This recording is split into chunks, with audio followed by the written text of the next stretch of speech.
maximize the dreams inside of you and to overcome the challenges.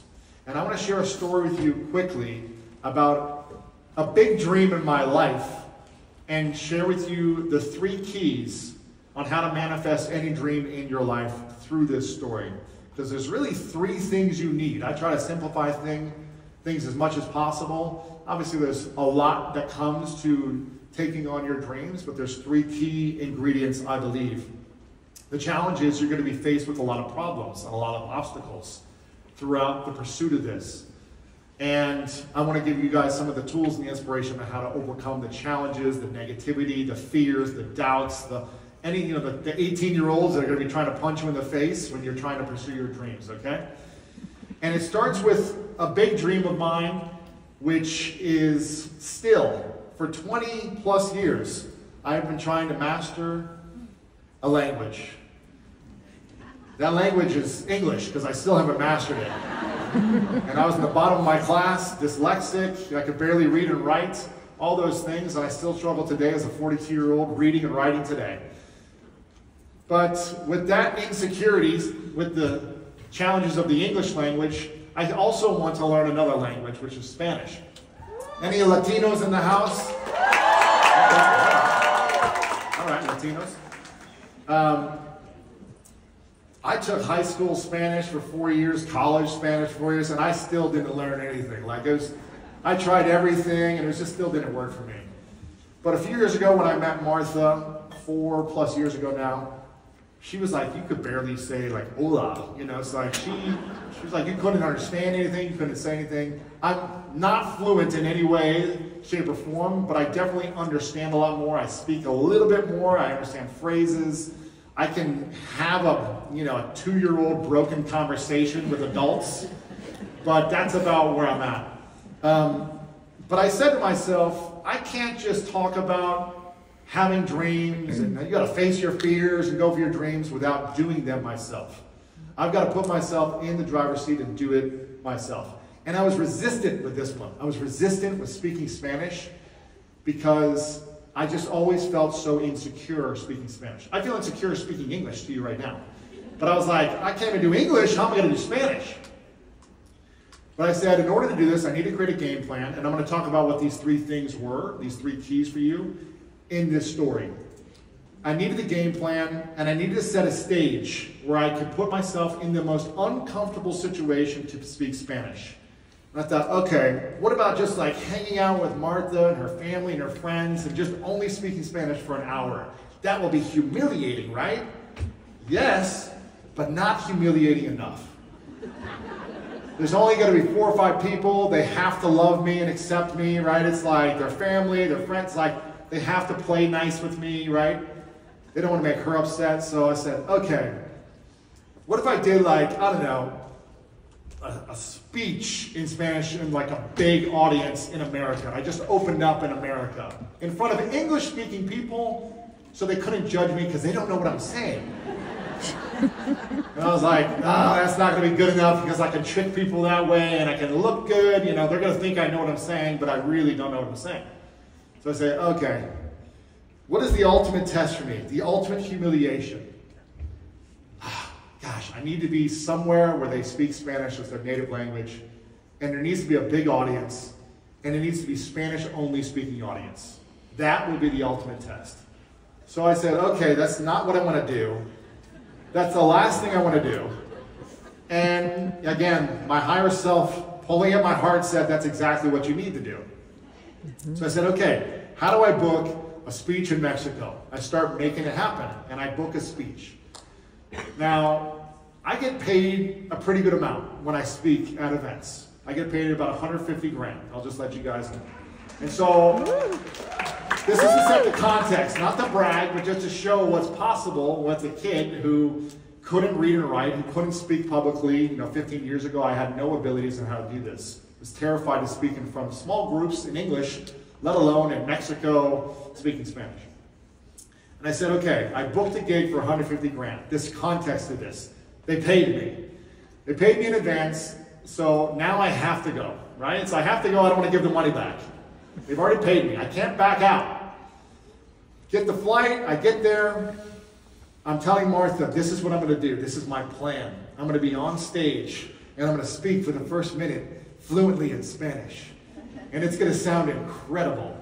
But I need practice. I need practice with you for weeks beforehand.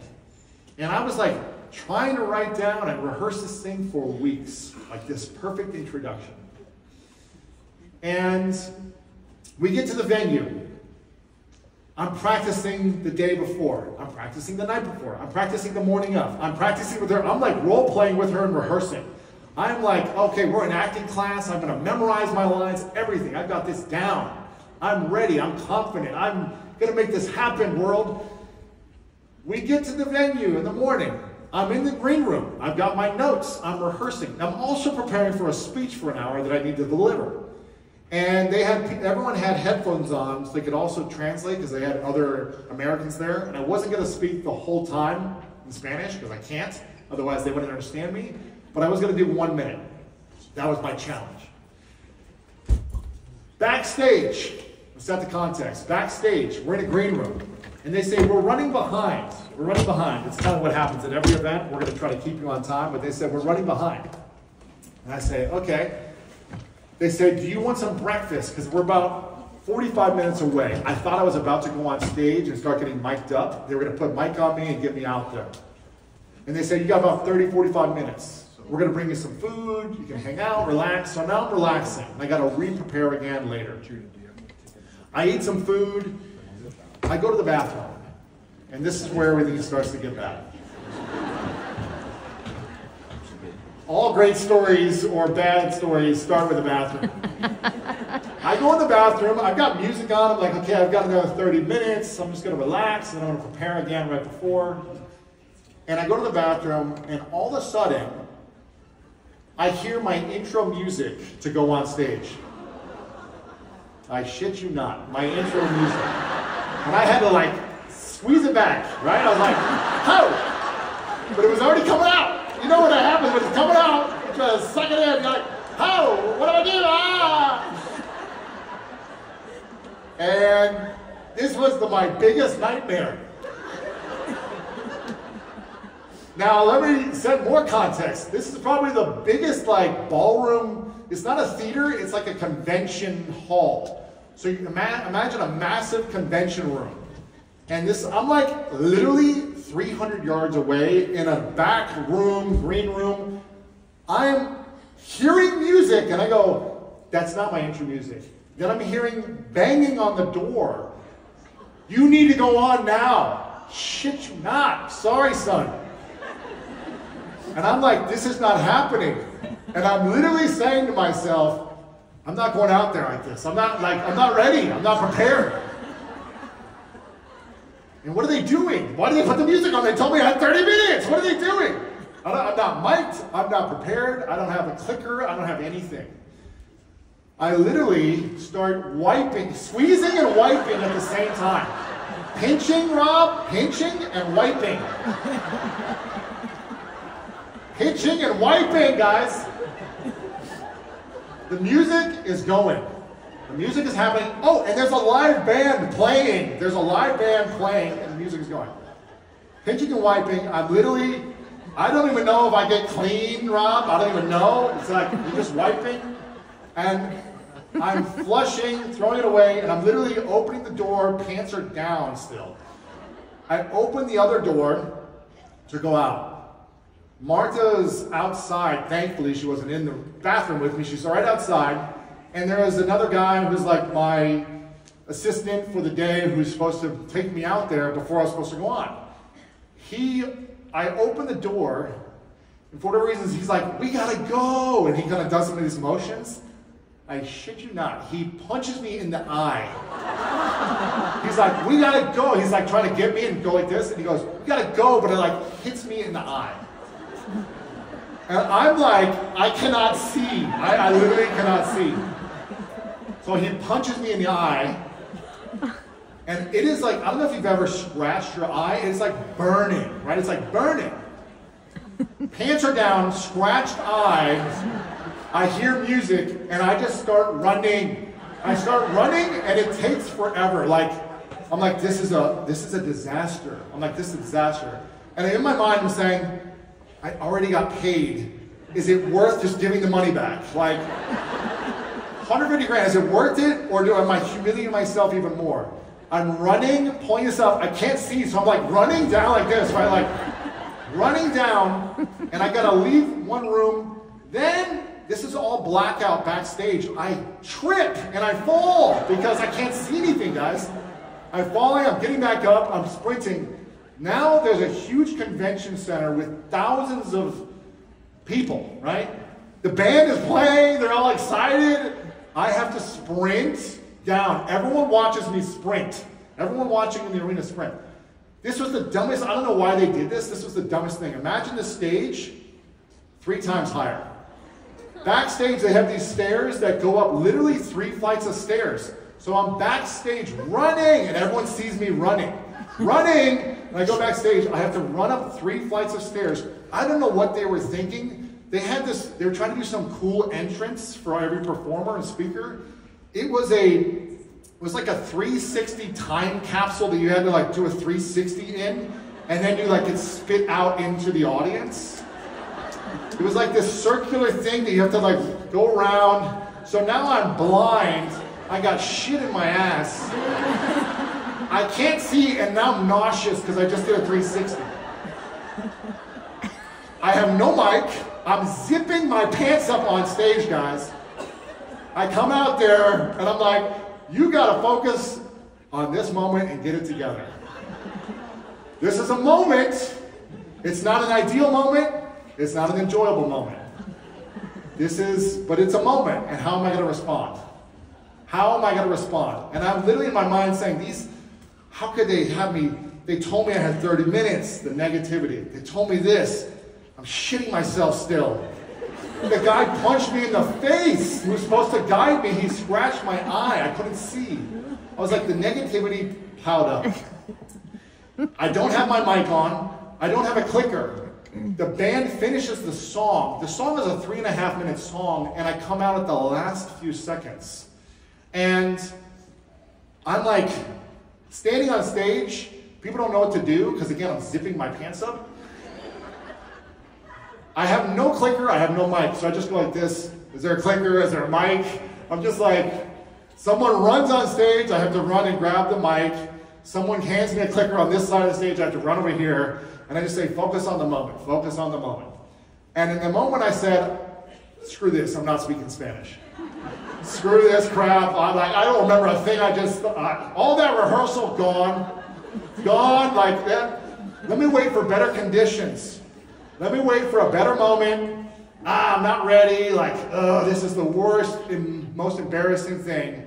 And I just said, you know what? Just breathe, take a moment. I just said, screw it. Muchas gracias por todo. Gracias por invitarme en este momento. Estoy muy agradecido por estar aquí. Este evento es muy bonito y vamos a ver un grande performance. And I just start speaking, and I just say, en este momento, este evento, voy a hablar de mi tema favorito. Y mi tema favorito es de Vive tus sueños. Pero, lo siento porque solamente hablar en inglés, pero vamos a empezar. For the Latinos, hopefully you understood it. Hopefully half of it made sense. And I just said, I gotta get it together. Literally, I only have one eye, but I gotta get it together. And the rest of the time I spoke English because they would translate it, but I was able to at least live that dream in the most horrible conditions, right? It was the most horrible conditions. It was not enjoyable. It was not a good timing. Everything was wrong. And our dreams aren't going to have the perfect conditions for us. Literally, right after the event, I'm getting my eye checked up. This is not a joke. They said 25% of my eye was scratched in the middle. 25% scratch. I got eye droplets for like days I couldn't see. And somehow I put it together where I just had to have my eyes open like this with the stinging the whole time. So I didn't even show them that it was like burning. I just like was looking at them and connecting with the eyes. I'm like, I gotta get this moment together. And I was connected and I was present, the best I could do, with shit coming out of my ass, Mom. And I was just like, I gotta make it happen. This is my moment. And do I want to wait until I wipe my ass and come back next year? No. I'm going to make it my best moment I can with the worst conditions. And it doesn't have to look pretty. It doesn't need to be great. It doesn't need to be perfect. Who cares if people laugh at you? Who cares if you make a mistake? It doesn't matter. What matters is that you're going for your dreams and you're making your future self proud. That's what matters.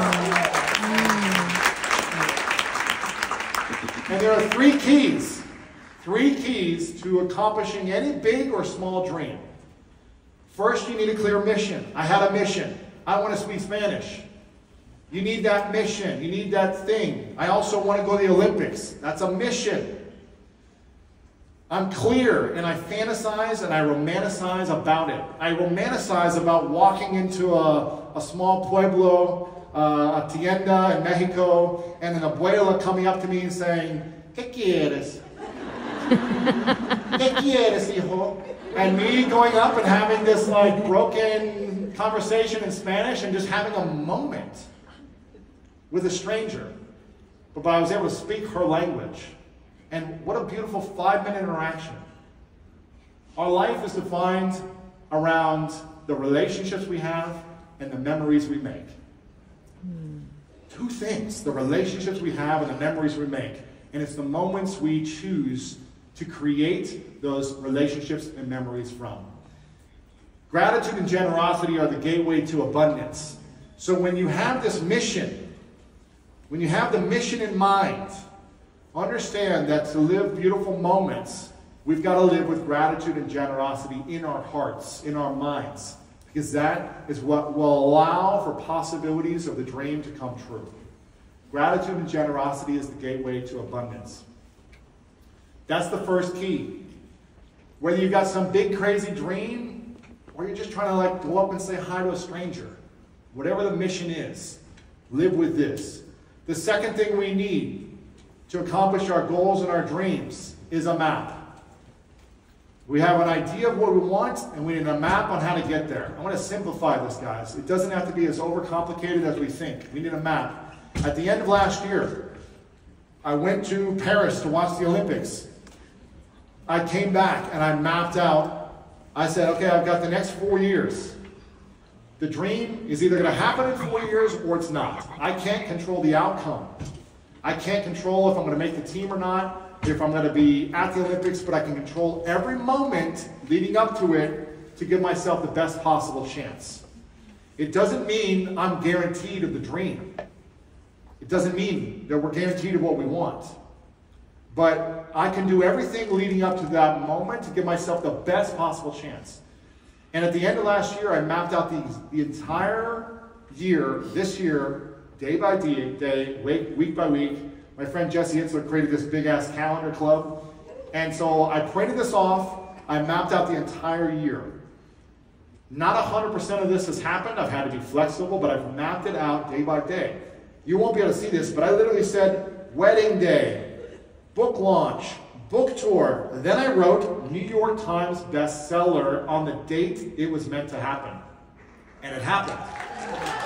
Then I went, literally for a whole month, get ahead. You won't be able, I don't think you can see it, but I said get ahead in the studio to record because I was going to leave for 6 weeks to Spain to train. So I needed to get ahead for the next 3 months.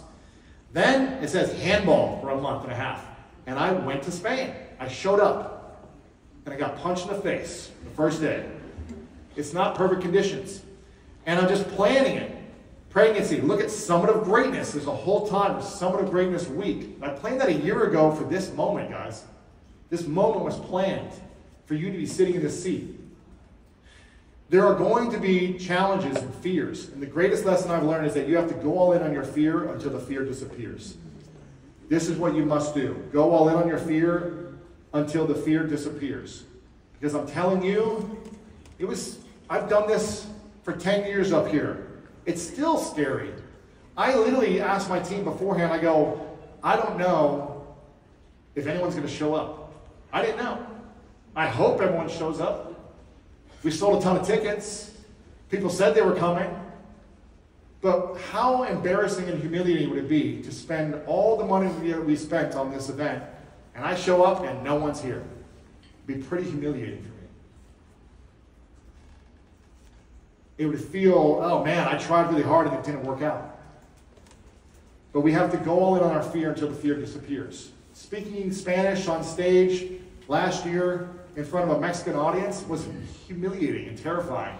But they all clapped and cheered, and I got a little more confidence by putting in that rep. And I continue on that dream and that goal as well. That's the second thing, you need a map. And the third thing, this is the greatest thing that's ever happened in my life, is understanding and learning about the power of a mastermind. The power of a mastermind in your life. The people in your life. Again, we have relationships and we have memories. The relationships you choose to be in your life are going to impact you in a big way. And so on my journey towards handball, I've found great coaches. This is my coach in Spain. I found great teammates to encourage me, to train me. In business, I have great people in my mastermind, in my personal mastermind, that I share ideas with, they share ideas with. In my Spanish-speaking journey dream, I have my wife who's in my mastermind, her family and her friends, and I practice. I've got great friends in the industry that I play pickleball with and also learn and share ideas with. On my team, Matt, who's on my team, Brandon Bouchard, who's in my mastermind team as well. We're creating some great stuff together. There's people that I'm currently and always connecting with to help me build my mastermind to get results. My business continues to grow year after year because of masterminds. I just had the biggest creator in the world. He's got 1 billion followers on all of his platforms, almost 500 million on YouTube alone. And he told me that he would not be where he is today without a mastermind. I'm going to share a quick clip of him sharing what he said. I tell people all the time, and I've been a part of masterminds for over a decade, that when you can be around other like-minded people, especially when you feel like you're the outcast, whether it be in your family or in your community or like the industry you're in and no one understands you. Exactly. Find 2, 5, 10 people that are doing a similar thing and grow together. Your happiness levels will skyrocket. Everything will skyrocket in your life because it's like, it's just everything from your happiness to your fulfillment to your growth in that subject that you're obsessed over. It's way more fun to work with other people. I don't like working alone. I like to work with other people, but also, with us, we had 4 or 5, it depends on the time of the year, people in it. And, a person C, makes a breakthrough in their videos, he now teaches everyone else, and you're growing together, you're growing exponentially. But you believe in the power of masterminds or having a shared group of people adding value to one another, sharing your secrets. I would go as far as saying, like, if I never met those guys and did that 1,000 days in a row, like, instead of 420 million subscribers, I'd be on like probably 20 million. Like it's that marginal of a difference. Wow. Yeah. So he was telling me before in this interview that for like 1,000 days in a row, he and 4 or 5 other guys were on a call every day talking about YouTube and giving each other strategies. And that's what he was saying. Like, wouldn't be at 500 million subscribers, I'd be maybe 20 million. I mean, he's an obsessive guy, so 20 million is still a lot, but he wouldn't be the biggest creator in the world without a mastermind. And he invested in that daily for like 1,000 days. So there's 3 things we need. We need a mission, we need a map, we need a mastermind. And hopefully this weekend you get clearer on your mission. We're going to give you more tools on the map and create an opportunity for you to mastermind as well. And there's something I think about a lot. I watch movies all the time. This is very good timing because we are in the stage of the Oscars, right? The Academy Awards are here. The greatest movie stars we've ever seen have sat here watching them get, nominated and hopefully chosen for the Oscar, right? And I watch movies all the time. Martha, my wife, she's one of the most famous, movie stars from Mexico. She's done over 40 movies. She writes, she produces, she stars, she does it all. And I'll watch movies with her. Not her movies, but I'll watch other movies with her. I watch her movies, but we'll watch other movies together. And I don't know if anyone else there does this, but I'm always screaming at the screen. I'm like, what are you doing, idiot? like, don't go there. I'm like, why don't you just talk to him? You know, I'm just like, she's like, yeah, just chill. I'm like, I know, but what are they doing? They're making an idiot of themselves. I don't know if anyone else yells at the movies when you're like, gosh, why is that character not living up to their main character energy that we see in them, right? There's potential. And if you were watching the movie of your life, what would you be screaming at yourself right now that you're not doing? What would you be screaming at yourself? I love seeing the nods and the mms and the yes. What is it? Keep going. That's a good one. That's a good one. Write the book. Mastermind. All right. Stop what? Stop waiting for the perfect moment. Do it with poop in your ass anyways, right? It's like scratched eye, poopy butt, you know, it's all good. Stop playing small. Work smarter, not harder. Scale your business. Shut down negativity. Don't allow fear to conduct where you go. Don't allow fear to stop you from where you're going. Yeah. Just do it. Just do it. What was that? Don't sleep so much. Depending where you're at, what you need, but you know, we need recovery. But yeah, don't oversleep. But I want you to be thinking about if you were watching the movie of your life and you were sitting on a couch or you were sitting in the seat and the movie of your life is playing on the screen right now.